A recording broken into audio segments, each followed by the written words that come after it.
Vamos abrir em Marcos 5, 24 ao 34.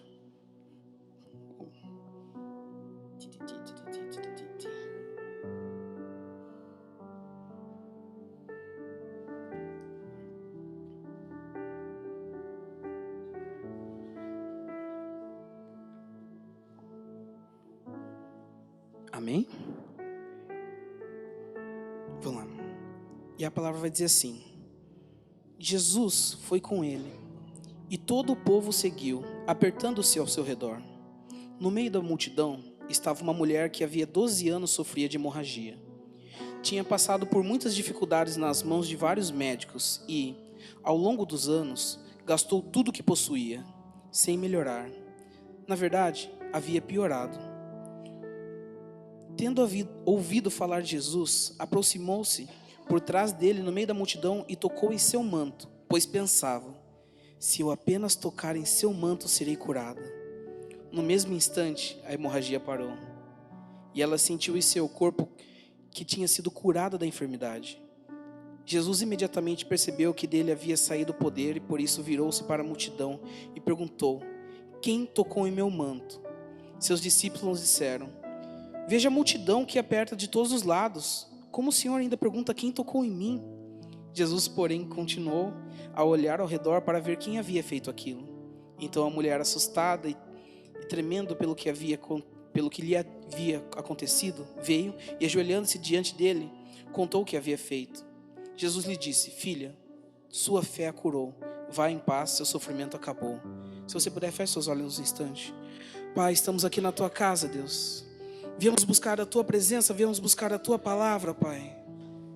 Eu não sou ninguém, ó Pai, se não for a tua presença sobre mim, se não forem as tuas palavras na minha boca, Deus. Eu venho lhe pedir, ó Pai, fala através de mim, meu Deus, para que o teu povo venha conhecer mais de ti, para que a fé do teu povo venha ser alimentada, meu Deus, e que nessa noite, meu Deus, os corações possam ser impactados pela tua presença. E que nessa noite, meu Deus, nós viemos a sair daqui diferente da maneira que nós entramos, porque nós viemos ter um encontro contigo, Deus. E onde a tua presença está, meu Deus, há sinais e maravilhas, ó Pai. E pessoas são transformadas em nome de Jesus, ó Pai. Desde já te agradeço. Amém, amém. Se você puder, pode se assentar. Vamos lá. Hoje é quarta-feira. É o culto de? Metadinha sabia, vamos lá. Quarta-feira é o culto de? Amém. Se essa mensagem eu fosse chamar de alguma coisa, eu chamaria de ativadores de milagres. Eu estava pensando hoje, falei assim: Deus, o que eu vou pregar? Aí estava no quintal, olhando para o teto, estou de férias, graças a Deus. Aí Deus começou a colocar algumas coisas na minha cabeça, que os milagres, eles não acontecem por acaso. O milagre, você não está andando e fala assim: nossa, um milagre. Existe algo que inicia o milagre, algo que começa o milagre. E hoje a gente vai falar sobre 4 tópicos. E o primeiro deles é a fé. A fé, ela é um precursor do milagre. Sem fé é impossível você vivenciar o melhor de Deus. A gente leu aqui sobre a mulher e o fluxo de sangue. Meus amados, eu acho que essa mulher, ela nos ensina de diversas formas como que a fé nos impulsiona até o nosso milagre. Se você perceber, a palavra fala que essa mulher já havia sofrido por diversos anos, por 12 anos, com esse fluxo de sangue. E naquela época, quando uma mulher estava no seu período menstrual, ela tinha que sair de perto, ela não podia estar nem próximo do marido, não podia estar próximo de ninguém. Agora imagine uma pessoa que tem fluxo de sangue por 12 anos. Como que essa mulher vai sobreviver? Se todas as vezes que ela estava sangrando, ela tinha que estar distante dos outros. Basicamente, essa mulher estava marcada para morrer. Porque ela não podia ir no supermercado, ela não podia ir ao médico, ela não podia sair na rua.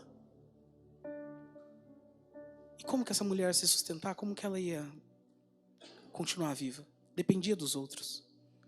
E ela escuta sobre um homem chamado Jesus que estava passando naquela cidade. E fala assim: já gastei tudo que eu tinha. Já fui em todos os médicos. E nesses últimos 12 anos só piorou a minha situação. Eu não tenho mais nada. Às vezes, para a gente começar a ter fé, a gente precisa esgotar todas as outras opções. Porque enquanto você tem opção, às vezes você não tem fé. Você fala assim, mas se eu tentar isso daqui, talvez dê certo. Se eu tentar isso daqui, talvez dê certo. E você continua na força do seu braço. Se essa mulher ainda tivesse muito dinheiro, ela está indo atrás de médicos ainda. Ela está indo atrás em outras cidades. Mas não tinha mais nada. Não tinha mais dinheiro, não tinha mais com quem contar. Mas ela ouviu sobre Jesus. E muitas das vezes na nossa vida é assim. Eu não sei quem aqui já nasceu em berço evangélico e quem veio depois. Mas em algum momento você ouviu falar sobre um Jesus.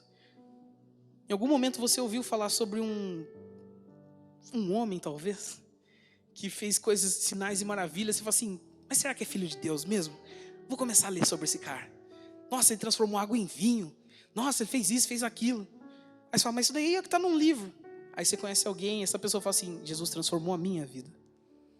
Quando você começa a ouvir testemunho de outras pessoas, você começa a dar crédito à palavra. E essa mulher ouviu testemunhos. Ela deve ter ouvido, não, Jesus estava numa cidade lá, curou o paralítico. Nossa, ele fez tal pessoa, nossa, não sei o que. E aquela mulher começou a queimar isso no coração dela e falou assim, eu vou. Tanto é que a palavra fala, ela pensava que se ao menos eu tocar em seu manto, se ao menos eu tocar nas suas vestes, eu serei curada. E essa mulher, ela começou a caminhar em meio à multidão, onde todo mundo ficava apedrejando. Oi, tá queimado. Onde todo mundo ficava empurrando essa mulher, onde todo mundo ficava. Eu garanto que quem olhava para ela falava assim: o que você está fazendo aqui? Você está aqui, ó, toda suja de sangue, só impura. Correndo o risco de ser apedrejada, depois que veio essa palavra na cabeça. Correndo o risco de ser expulsa daquele lugar. E ela ia lá, se espremendo em meio à multidão. Talvez até engatinhando em alguns momentos. Para quê? Tocar. Não ia nem falar com Jesus. Ela queria tocar na orla das vestes do Pai. Porque ela falava assim, se eu tocar, eu serei curada. E essa fé foi tamanha que no momento que ela toca, Jesus, ele está andando e ele sente que dele saiu virtude. Ele fala assim, de mim saiu virtude. Quem que me tocou? E os discípulos, mestre, está todo mundo empurrando aqui? Como eu vou saber quem tocou, filho? Está todo mundo tocando o Senhor. Ele, não. Alguém me tocou de uma maneira diferente. Porque eu senti que de mim saiu virtude, de mim saiu o poder. Quem que me tocou? E Jesus começa a procurar ali no meio da multidão. E aquela mulher, imagina só, se ouve, fala assim, meu Deus, agora que está procurando, não? Ferrou. Agora que eu vou apanhar. Daí ela fala, fui eu. Tenho certeza que essa mulher deve ter contado a história dela para o mestre. E Jesus, diferentemente de qualquer outra pessoa ali, se alegrou. Falou, vai, a tua fé te curou. Meu amado, essa mulher viveu um milagre pelo esforço e fé. Esforço porque ela saiu da zona de conforto dela, ela não estava na casa dela orando somente. Ela ouviu falar de Jesus, ela falou assim, Jesus está passando por aqui? Se Jesus está passando por aqui, eu vou até Ele. Eu não vou esperar que Jesus venha até a minha casa. Muitas das vezes a gente fica num conformismo pensando que Jesus tem que entrar na nossa casa, que Jesus tem que vir até a gente. Mas é necessário que a gente se espreme em meio à multidão. Existem tantos outros cristãos clamando pela presença de Deus. Existem tantos outros cristãos buscando a Ele. Por que você vai ser o preferidinho que não vai se esforçar? E essa mulher se esforçando conseguiu chegar até a orla do mestre, tocou e foi curada. Por isso que eu falo, a primeira coisa que a gente tem que pensar, a fé. Ela foi com um pensamento tão intenso, ela foi com uma fé tão intensa que ela sabia que no momento que ela tocasse, ela seria curada. Isso daí é o quê? Isso daí é quando você toma uma postura que o pastor fala assim, levanta a mão que é uma cura, a pessoa já está com a mão levantada, não fala assim, a cura vai vir, mas já está falando assim, eu fui curado em nome de Jesus, porque a sua fé tem que fazer você ver o futuro, a sua fé tem que fazer você ver o concreto já. Você não pode falar assim, talvez eu vou ser. Não, no futuro você não, a sua fé está falando assim, eu serei curado a partir do momento que eu estiver na presença de Deus. Essa mulher foi curada. E aí a gente vai para mais um, Mateus 8.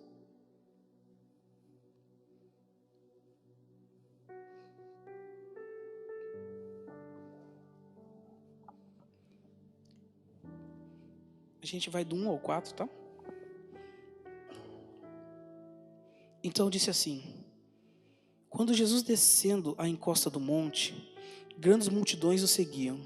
Um leproso aproximou-se de Jesus, ajoelhou-se diante dele e disse, Senhor, se quiser, pode me curar e me deixar limpo. Jesus estendeu a mão e tocou nele.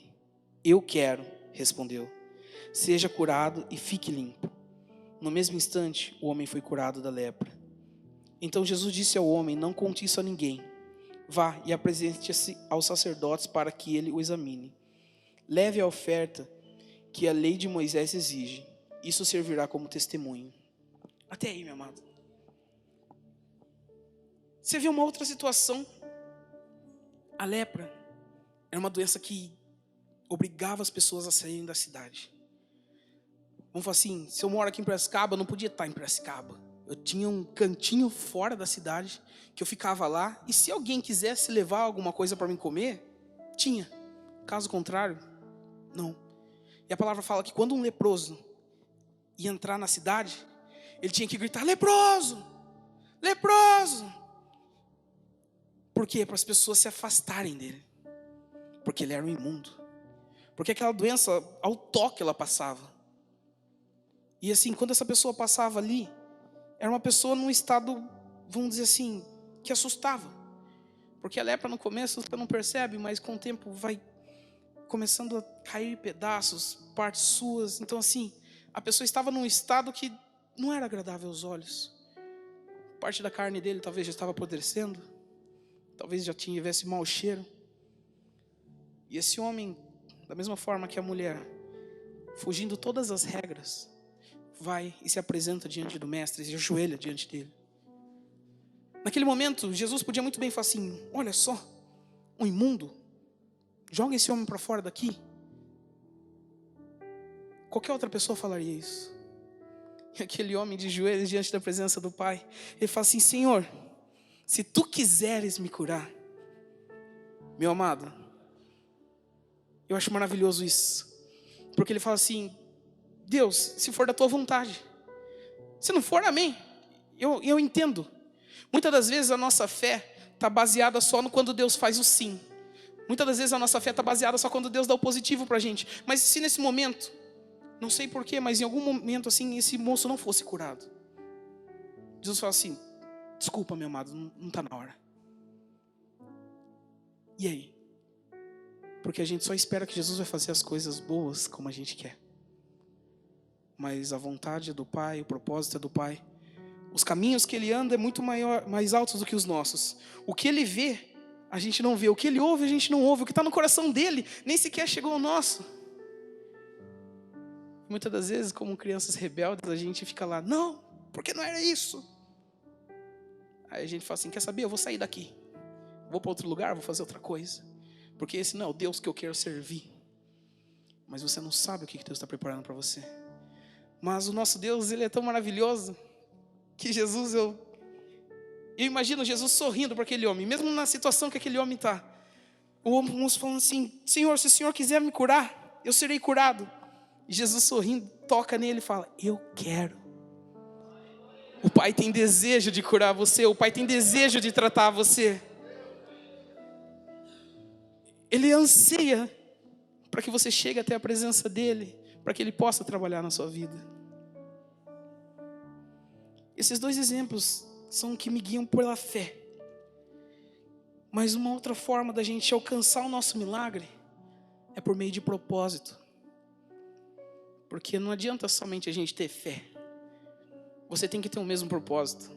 Você precisa estar na visão de Deus, porque Deus não vai te abençoar se não for para honra e glória do nome dEle. Porque muitas das vezes a nossa bênção, o nosso milagre pode se tornar maldição. Por isso o propósito é muito importante. Aqui a gente vai cair em 1 Samuel 9 até o 11. Nossa.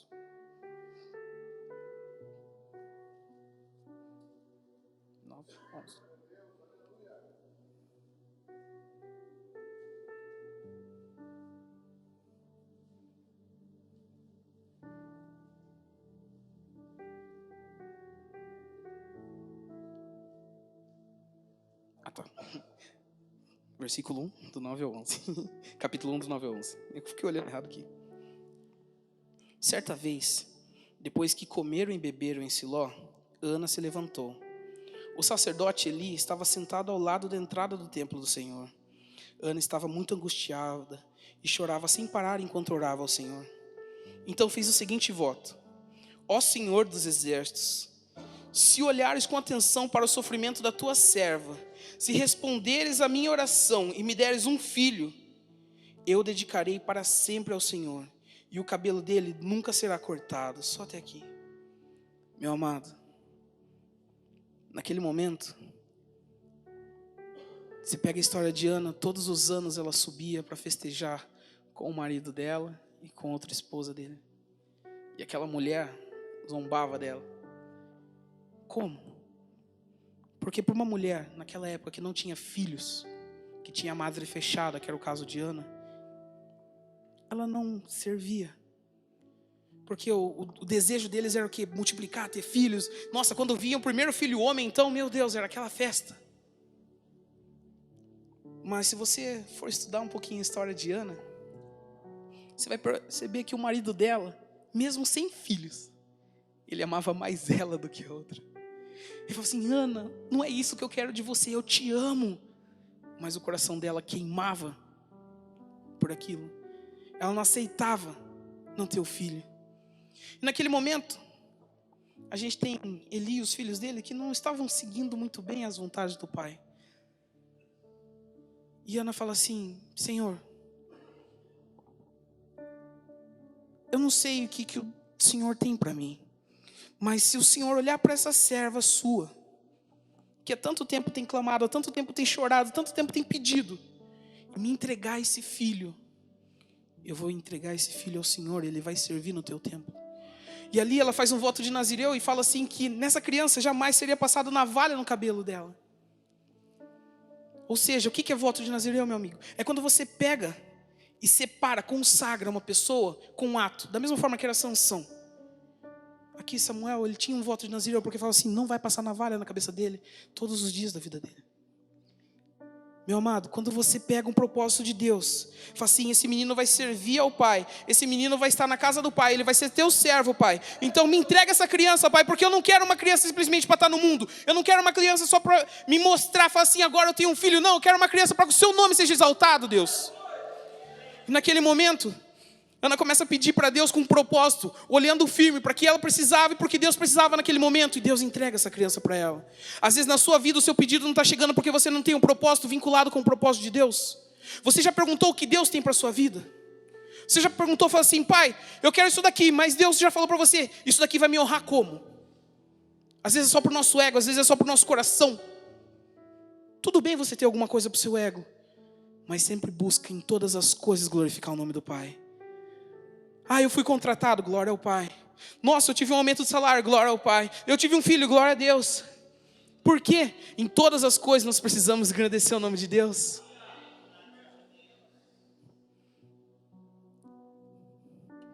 E aí a gente tem mais um propósito que... Esse daí é até engraçado, mas é o maior de todos. Jesus. Meu amado, o nascimento de Jesus foi um milagre. Só para a gente entender o que é milagre. Milagre é tudo aquilo que foge da realidade, tudo aquilo que foge das leis naturais. Agora imagina só, uma mulher virgem, grávida. Meu amado, o anjo aparece e fala: salve Maria, agraciada, vai ter um filho. Se sou eu entrava em colapso. Como que eu vou falar para José?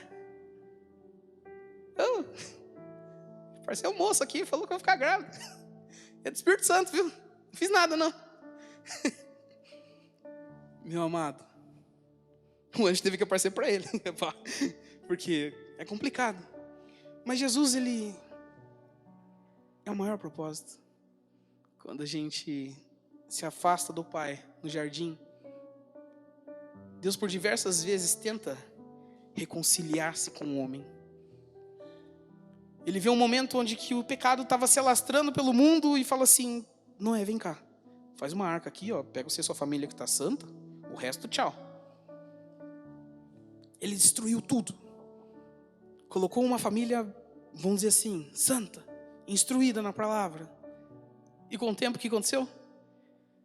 A inclinação do homem sempre nos afasta da presença. Mas aí com o tempo, Deus fala: Não tenho o que fazer. Para que eu consiga novamente conciliar com um homem, meu filho vai ter que ir. E meu filho vai ter que ir como um homem. Porque seria muito fácil Jesus vir como só Deus. Eu sou Deus, tá? Meu amado, Jesus foi 100% homem, 100% Deus. Ele sofreu as nossas dores, ele teve os mesmos desejos. Até uma vez eu preguei e falei assim: você acha que Jesus em algum momento, na adolescência dele, não olhou para uma menininha e deve ter ficado apaixonado? Você acha que em algum momento Jesus não teve alguém que fez bullying com ele, que brigou com ele? Não foi só flores. Em algum momento Jesus foi traído por um amigo, chorou. Da mesma forma que nós. Mas ele se manteve firme. E até no Getsemane, quando ele ora ao Pai, fala: Pai, afasta de mim esse cálice, mas que não seja feita a minha vontade, mas a sua. Ele está confirmando aquele propósito que Deus tinha, porque naquele momento ele está tomando sobre si todos os pecados.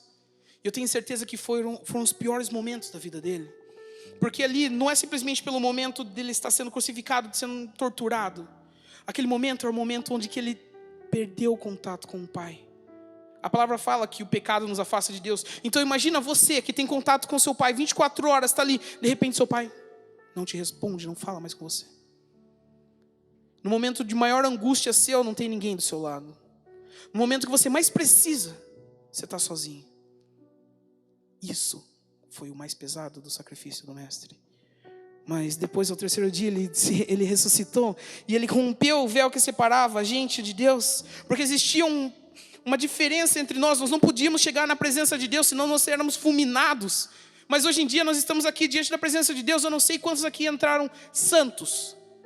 Mas se houver qualquer pecado, se houver qualquer pensamento deturbado na sua mente, nesse momento você já teria sido pulverizado diante da presença de Deus. Mas estamos aqui diante da presença do Pai, clamando e falando com Ele diretamente.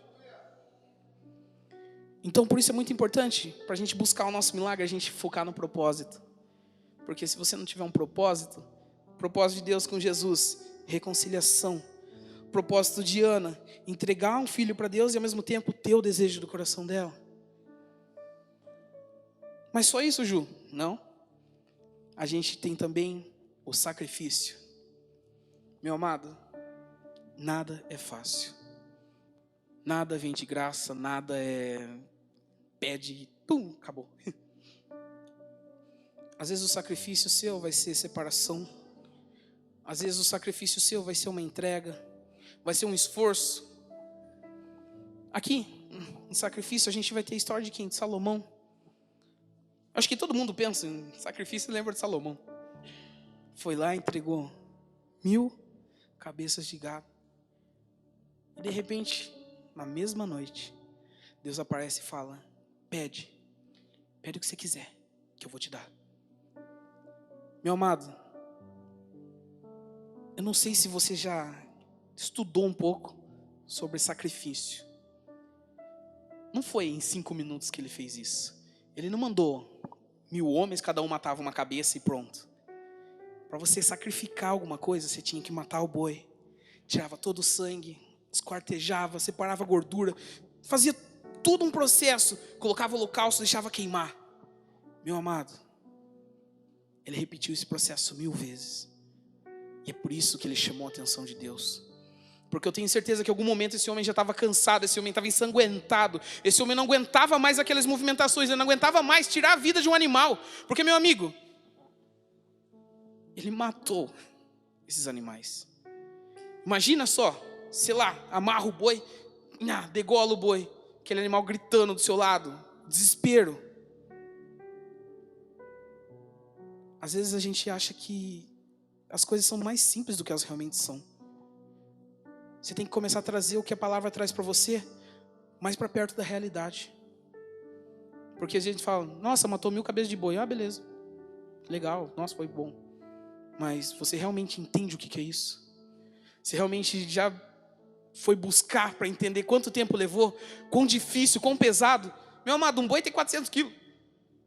Imagina você desossando esse negócio. E aí a gente tem uma segunda pessoa em relação ao sacrifício: Abraão. E Abraão foi um quase, mas eu considero que como um sacrifício também. Acho que todo mundo lembra a história.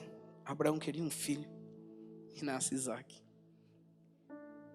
O filho da promessa, o filho da velhice. Aquele homem já perto dos seus 100 anos corria para cima e para baixo com o molequinho. Bora, filho, bora. E o molequinho, pai. Um dia Deus fala, filho, Abraão, eu quero o teu filho. Imagina como é o baque do coração de um pai para ouvir isso. Ele não estava falando assim, eu quero que teu filho vá servir que nem Ana, não. Ele falou assim, eu quero que você vá e sacrifique o seu filho por amor a mim. Agora você imagina pegando o seu filho, uma criança, andando de mão dada com ele, todo o caminho, e a criança perguntando, pai, o que é aquilo? Pai, o que é isso? E brincando e correndo para lá e para cá, mas só você sabendo que em breve você ia ter que matar o seu filho.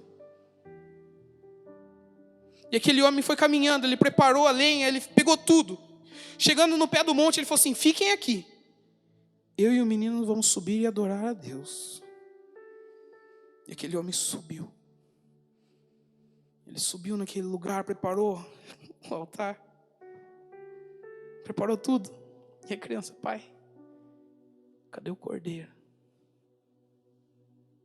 Que Deus proverá, filho. Ele continuava lá. E a criança, com certeza, a criança não é fácil, olhando para lá e para cá. Pai, mas cadê o cordeiro?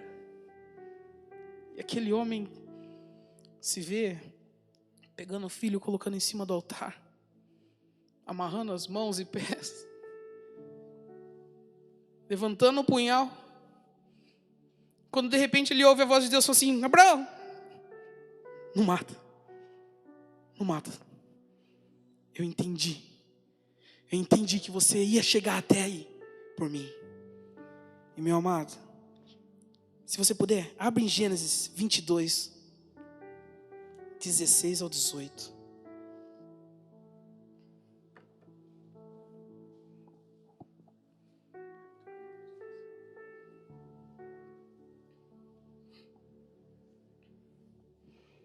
E a palavra vai dizer assim, assim diz o Senhor, uma vez que você me obedeceu e não me negou nem mesmo seu filho, seu único filho, presta muita atenção nessa próxima parte, juro pelo meu nome que certamente o abençoarei,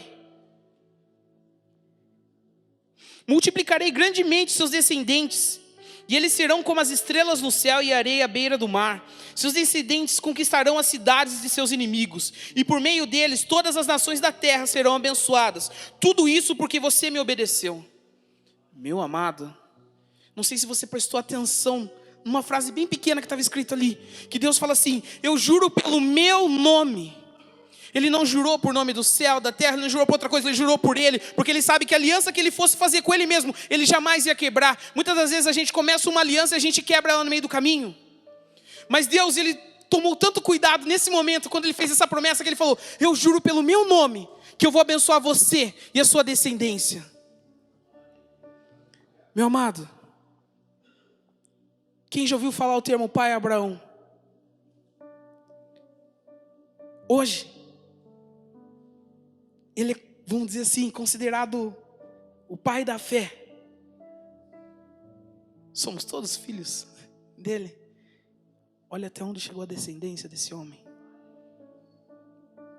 Se multiplicou pela terra, como as estrelas do céu, como os grãos de areia do mar. Deus, ele foi fiel. Mas eu só tenho uma coisa para te dizer, meu amado. Com sacrifício, cuidado. Por que, Ju? Pelo que eu vi, sacrifício é bom. Mas Deus, ele também pede para a gente tomar cuidado com sacrifícios. Deixa eu achar aqui. Em Eclesiastes 5. Ele vai dizer, quando você entrar na casa de Deus, tome cuidado com o que faz e ouça com atenção. Age mal quem apresenta ofertas a Deus sem pensar. Não se precipite em fazer promessas nem em apresentar suas questões a Deus. Afinal, Deus está nos céus e você na terra. Portanto, fale pouco. Do excesso de trabalho vem o sonho agitado. Do excesso de palavras vem a promessa do tolo. Quando fizer uma promessa a Deus, não demore a cumpri-la, pois Ele não se agrada dos tolos. Cumpra todas as promessas que fizer. É melhor não dizer nada que fazer uma promessa e não cumprir. Não permita que a sua boca o leve a pecar. E não se defenda dizendo ao mensageiro do templo que a promessa foi um engano. Isso deixaria Deus irado. E Ele poderia destruir tudo que você conquistou. Meu amado, sacrifício é bom, mas o sacrifício do tolo ira a Deus. Muitas das vezes você faz uma promessa, você fala assim, não pai, agora eu vou fazer um jejum de 20 dias. No terceiro dia já entregou. Deus não te pede para fazer isso. Se Deus não está te pedindo, por que você está fazendo e ainda está quebrando a promessa? Por isso que quando Deus falou, prometo pelo meu nome, Ele nunca quebrou. Porque Ele sabia que Ele era fiel para cumprir. E para a gente ir finalizando, outra coisa que a gente precisa ter em mente para alcançar o nosso milagre é engrandecer o nome de Deus. Você precisa vincular todas as coisas, a fé. Você precisa vincular o propósito. Você precisa vincular o sacrifício. E no final, engrandecer o nome de Deus. Aqui em João 11, a gente vai ter uma história muito importante. A morte de Lázaro. Meus amados, Jesus amava Lázaro. Ele era um amigo muito chegado dele. E ele estava numa cidade, chega a notícia até ele. Jesus, Lázaro está doente, corre. Ele precisa de você. Se a gente larga tudo, fala assim, boa, sai correndo. Mas Jesus, ele falou, tá bom. Permaneceu mais 2 dias lá. E aí ele falou, vamos, a gente tem que ir para a cidade de Lázaro. Lázaro dorme. E os discípulos acharam que naquele momento Lázaro estava só descansando, porque já estava melhorando. Mas depois ele falou assim, Lázaro morreu. Mas a morte dele, essa doença que ele teve, não veio para a morte.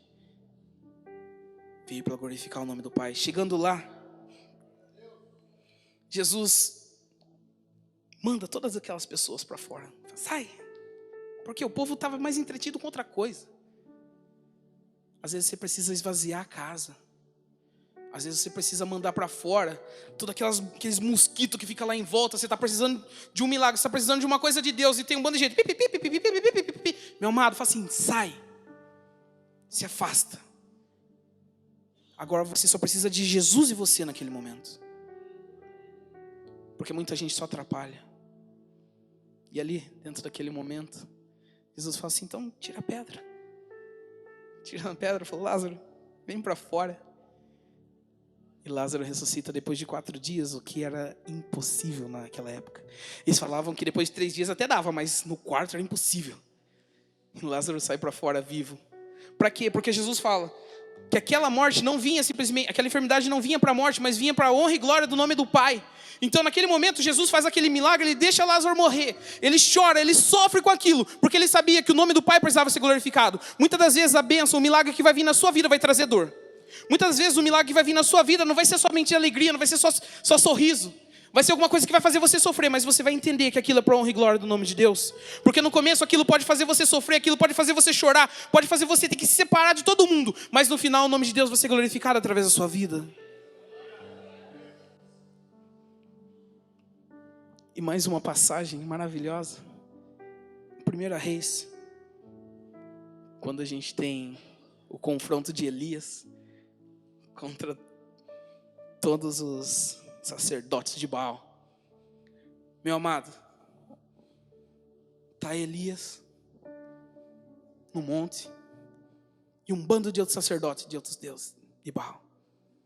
E eles falam assim, não, o nosso Deus é o Deus de verdade. E Elias falou, bora então. Vamos fazer o seguinte, faz um altar, aí você pega seu cordeiro aí, faz o que você quiser com ele, pode. O primeiro Deus que responder com fogo é o Deus de verdade. Amém? E eles foram lá, fizeram o altar, começaram a fazer as danças deles, sei lá. Tudo lá. Vai, Baal, manda fogo, e nada. Chega um momento que esses caras começam a se flagelar, começam a se cortar. E Elias é debochado, gente. Elias estava lá e falou assim: gente, vocês estão falando baixo demais, grita mais alto que eu acho. Baal, Baal está dormindo, não vai ouvir não. Vai mais alto, mais alto, mais alto. E começa, todo mundo. E passa quase 12 horas e nada. Aí Elias fala assim: chega. Vai lá. Reconstrói o altar. Meu amado, pega essa visão. Antes de você oferecer qualquer coisa para Deus, reconstrua o altar. Não vai oferecer o seu sacrifício para Deus no altar quebrado. Não vai oferecer a sua vida para Deus no altar quebrado. Se às vezes seu coração está quebrado por algum motivo, reconstrói o seu altar antes de entregar para Deus. Porque muitas das vezes a gente só se importa em entregar as coisas quebradas para Deus, e Ele conserta e a gente quebra de novo. Então, toma para a sua vida. Conserta aquilo que você quebrou. Pelo menos uma vez. Veja como é difícil você arrumar. Veja como é difícil você reerguer o altar sozinho. Porque você vai começar a dar muito mais valor para quando Deus começar a te levantar. Porque muitas das vezes a gente fala assim: pai, me levanta, pai, me ajuda. E Deus vai lá, te levanta, você vai lá, corre, pá, cai de novo. Então assim, experimenta subir, se levantar uma vez só. Você vai ver que é muito mais difícil, é muito mais complicado. E esse homem, ele foi lá reconstruir o altar. Colocou pedra sobre pedra, colocou a madeira.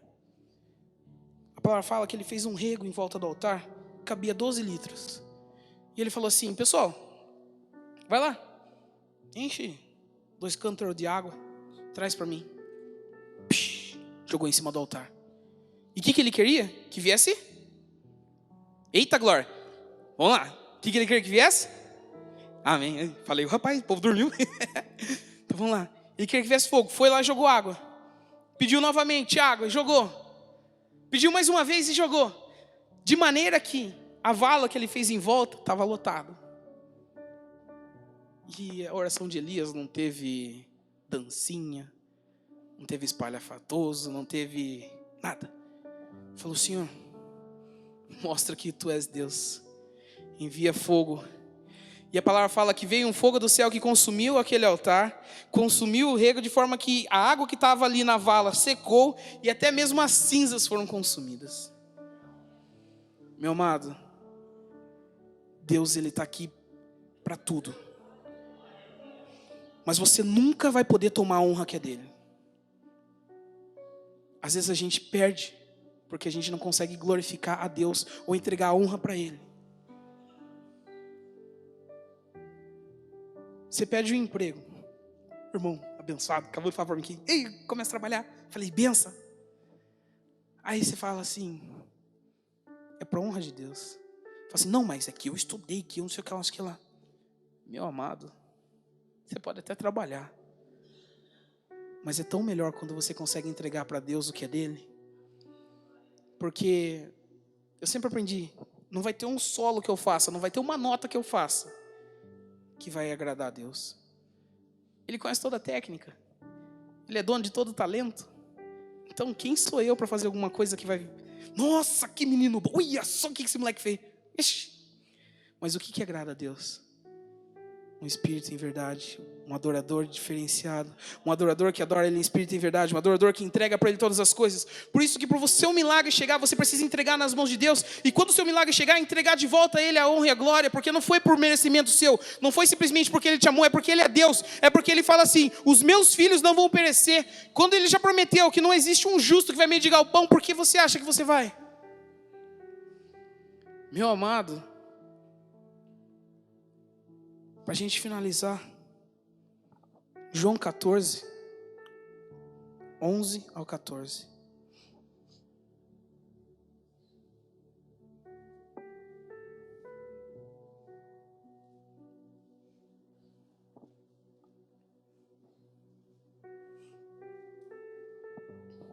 Amém? A palavra vai dizer assim: apenas creiam que eu estou no Pai e que o Pai está em mim. Ou creiam pelo menos, por causa das obras que vocês me viram realizar. Eu lhes digo a verdade, quem crê em mim fará as mesmas obras que eu tenho realizado, e até maiores, pois eu vou para o Pai. Vocês podem pedir qualquer coisa em meu nome, e eu farei, para que o Filho glorifique o Pai. Sim, peçam qualquer coisa em meu nome, e eu farei.